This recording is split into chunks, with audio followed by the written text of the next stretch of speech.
Hey guys, welcome back to my YouTube channel UPSC lovers. So कैसे हैं आप सब और कैसी चल रही है आप लोगों की तैयारी। आई होप आप लोगों की तैयारी बहुत अच्छी चल रही होगी। तो आज काफ़ी दिनों के बाद मैं आप लोगों की हिस्ट्री की क्लास आ रही है। थोड़ी सी तबीयत ठीक नहीं थी, इस वजह से अब आपकी क्लास रेगुलर आएगी। तो हम पढ़ रहे थे प्राचीन भारत। प्राचीन भारत में हम पढ़ेंगे आज गुप्त साम्राज्य, क्योंकि अगर प्राचीन भारत में देखा जाए तो गुप्त साम्राज्य बहुत ही मोस्ट इम्पोर्टेंट टॉपिक है, क्योंकि काफ़ी अच्छे क्वेश्चन है यहाँ से। और शायद मेरे ख्याल से मेंस वालों का तो ये फेवरेट क्वेश्चन है, क्योंकि हिस्ट्री में गुप्त साम्राज्य से हमेशा क्वेश्चन पूछते हैं। तो आपको ये टॉपिक बिल्कुल नहीं छोड़ना। वीडियो पसंद आए तो कमेंट में ज़रूर बताना। तो चलिए क्लास शुरू करते हैं, आप लोगों का ज़्यादा टाइम न लेते हुए। हम पढ़ रहे हैं गुप्त साम्राज्य, ठीक है। तो सबसे पहले यहाँ देखेंगे संस्थापक कि गुप्त साम्राज्य का संस्थापक कौन था। तो गुप्त साम्राज्य का संस्थापक था श्रीगुप्त। लेकिन अगर वास्तविक संस्थापक अगर आपसे पूछा जाए गुप्त साम्राज्य का, तो वो था चंद्रगुप्त फर्स्ट, ठीक है। सबसे पहले संस्थापक श्रीगुप्त। इसका टाइम पीरियड था 240 से 280 एडी के बीच में, किसका, श्रीगुप्त का। फिर उसके बाद में घटोत्कच आता है। श्रीगुप्त के बाद में घटोत्कच बैठता है 280 से 319। और इन दोनों ने श्रीगुप्त और घटोत्कच ने महाराज की उपाधि धारण की। तो अगर आपसे क्वेश्चन पूछ लिया जाए कि गुप्त साम्राज्य में महाराज की उपाधि धारण करने वाले कौन से दो शासक थे, तो पहला था श्रीगुप्त और दूसरा था घटोत्कच। गुप्त साम्राज्य का संस्थापक श्रीगुप्त। लेकिन अगर आपसे पूछा जाए कि गुप्त साम्राज्य का वास्तविक संस्थापक का नाम बताइए, तो वास्तविक संस्थापक था चंद्रगुप्त फर्स्ट, ठीक है। चंद्रगुप्त फर्स्ट वास्तविक संस्थापक। टाइम पीरियड था 319 से 335 एडी के बीच में। टाइम पीरियड बहुत कम पूछते हैं। दो क्वेश्चन हैं यहाँ पे आपके, यही बन गए। सबसे पहले तो संस्थापक पूछ लेते हैं, क्योंकि हमें यही कंफ्यूजन हो जाता है कि संस्थापक और वास्तविक संस्थापक। वास्तविक संस्थापक चंद्रगुप्त फर्स्ट को इसलिए कहा गया है क्योंकि इनके जब इसका शासन था तो इन्होंने बहुत ज़्यादा कार्य किए। अगर गुप्त साम्राज्य सही जगह से जब शक्तिशाली था तो इन्हीं के शासन में सबसे ज़्यादा शक्तिशाली था। इसीलिए चंद्रगुप्त फर्स्ट को गुप्त साम्राज्य का वास्तविक संस्थापक कहते हैं। अब इनके फैक्ट देख लेते हैं कि गुप्तों का उदय 3री शताब्दी में कौशाम्बी में हुआ। तो क्वेश्चन आ जाता है कि गुप्तों का उदय किस शताब्दी में हुआ, तो शताब्दी थी 3री और जगह थी हमारी कौशाम्बी। गुप्तों का उदय 3री शताब्दी में कौशाम्बी में हुआ था। गुप्त किसके सामंत थे, तो वो थे कुषाणों के। किसके सामंत थे, तो कुषाणों के। अब पढ़ते हैं चंद्रगुप्त प्रथम के बारे में। तो यह प्रथम प्रतापी एवं स्वतंत्र शासक था, जिसने महाराजा अधिराज की उपाधि धारण की थी। यहाँ कंफ्यूजन मत होना, श्रीगुप्त और घटोत्कच ने की थी महाराज की उपाधि धारण, लेकिन चंद्रगुप्त प्रथम ने की थी महाराज अधिराज की उपाधि धारण, ठीक है। इसने 319-320 एडी में गद्दी पर बैठते समय एक संवत चलाया, जिसे गुप्त संवत कहा गया। तो क्वेश्चन मोस्ट इम्पोर्टेंट, स्टार लगा लेना इस पे कि गुप्त संवत की शुरुआत किसने की थी, तो चंद्रगुप्त प्रथम ने। इसी ने सर्वप्रथम सोने के सिक्के जारी किए। जब सोने के सिक्के जारी किए गए थे, क्वेश्चन भी आपने देखा होगा कि गुप्त काल में सर्वप्रथम सोने के सिक्के जारी किसने किए थे, तो चंद्रगुप्त प्रथम ने किए थे। पहला कार्य था गुप्त संवत की शुरुआत की थी 319 से 320 एडी में। दूसरे सर्वप्रथम सोने के सिक्के चलाए थे। इसने लिच्छवी राजकुमारी कुमार देवी से विवाह किया, जिससे इसे वैशाली का राज्य प्राप्त हो गया। जो लिच्छवी जो राजकुमारी थी कुमार देवी, उनसे विवाह किया तो जो वैशाली का जो राज्य था वो चंद्रगुप्त प्रथम को प्राप्त हो गया था। अभी कुछ फैक्ट और हैं तो पढ़ेंगे आगे। अब पढ़ेंगे समुद्रगुप्त। समुद्रगुप्त का टाइम पीरियड था 335 से 375 एडी के बीच में। अब समुद्रगुप्त ने उपाधियां धारण की थी, तो वो उपाधियां देख लेते हैं, क्योंकि एग्जामिनर पूछ लेता है उपाधियों को कि कौन सी उपाधि किस सम्राट के शासक को दी गई थी। तो लिच्छवी की उपाधि दी थी समुद्रगुप्त को क्योंकि इनकी माता लिच्छवी वंश की थी। ठीक है। नंबर 2, अश्वमेधकर्ता की उपाधि दी क्योंकि इन्होंने अश्वमेध यज्ञ कराया। तीसरी उपाधि इन्हें मिली थी कविराज की, इसे संगीत का शौक था इसीलिए कविराज की उपाधि समुद्रगुप्त को दी गई थी। और चौथी उपाधि दी गई थी विक्रमांकी क्योंकि इसे किसी ने पराजित नहीं किया था। तो अब है एक फैक्ट कि इसकी विजयों की जानकारी कहाँ से मिली है। तो इसकी विजयों की जानकारी प्रयाग पृष्ठीय अभिलेख जो कि है इलाहाबाद से मिला, उससे मिलती है, जिसकी रचना इसके दरबारी किसने की थी? कवि हरिसेन ने।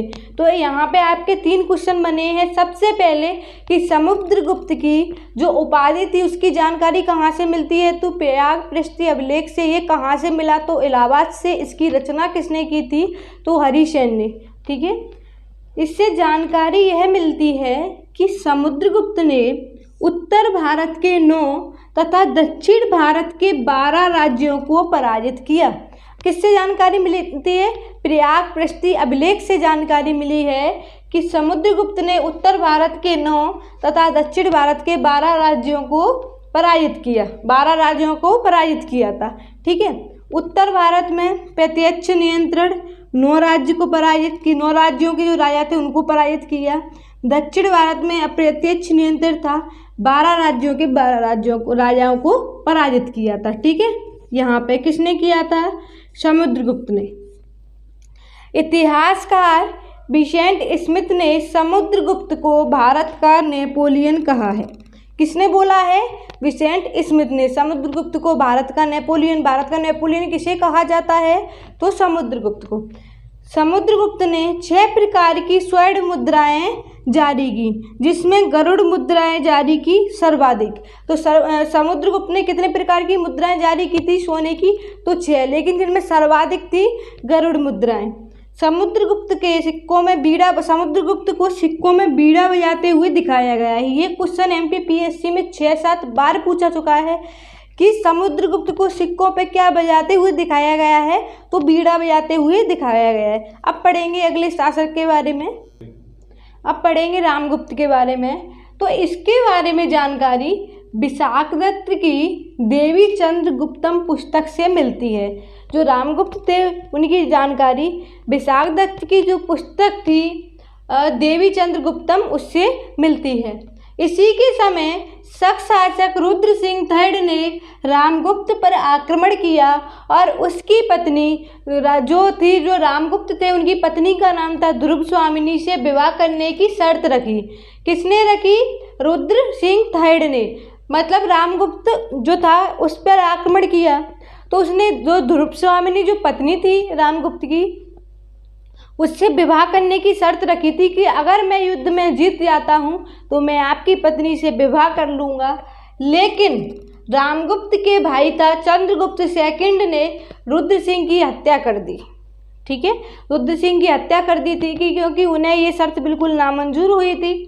अब पढ़ेंगे चंद्रगुप्त II के बारे में। तो सर्वप्रथम इसने शक शासक रुद्र सिंह III को पराजित कर शकारी की उपाधि धारण की।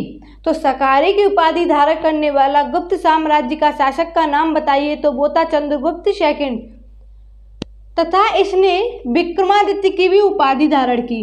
तो चंद्रगुप्त के पास में शकारी की उपाधि और विक्रमादित्य की उपाधियां थी।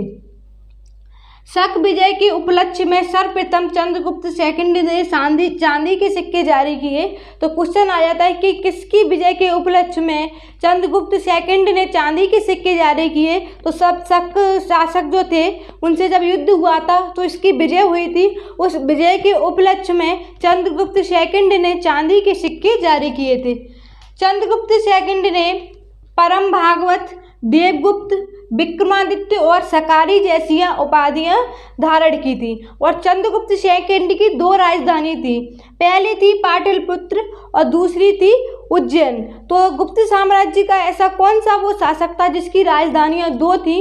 तो पहली थी पाटलिपुत्र और दूसरी थी उज्जैन। चंद्रगुप्त II की विजयों से जानकारी मेहरौली स्तंभलेख जो है दिल्ली एवं उदयगिरी गुहालेख जो विदिशा में है हमारा, और विदिशा हमारा पड़ता है मध्य प्रदेश में, से जानकारी मिलती है।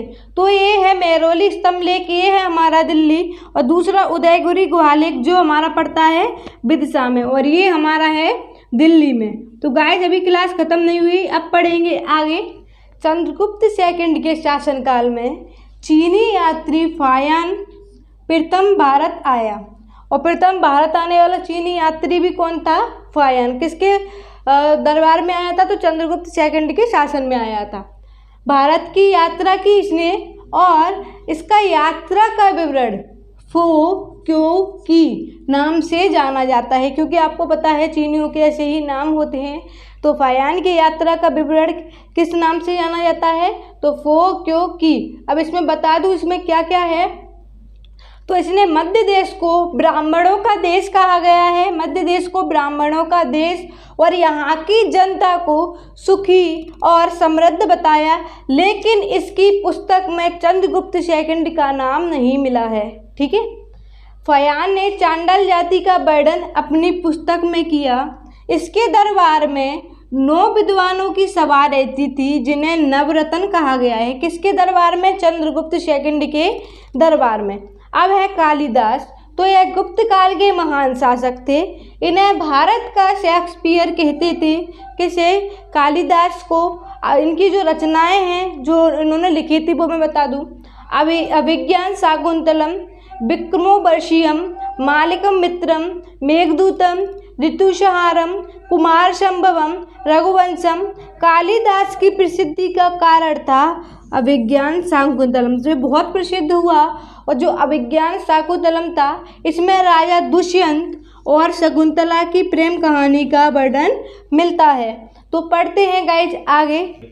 धन्वंतरी ये राजवेद थे और आयुर्वेदाचार्य थे, क्योंकि इनके नाम इसलिए मैं बता रही हूँ, थोड़ा सा पूछ लिया जाता है। तो गुप्त काल में ये लोगों का वर्णन है। फिर है अमर सिंह। तो इन्होंने अमरकोश नामक पुस्तक की रचना की।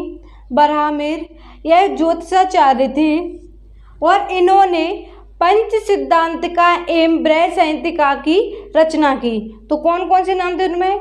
चपड़क, बलरुचि, घटकपर, बेताल और शंकु। इस पंच सिद्धांतिका की रचना किसने की थी?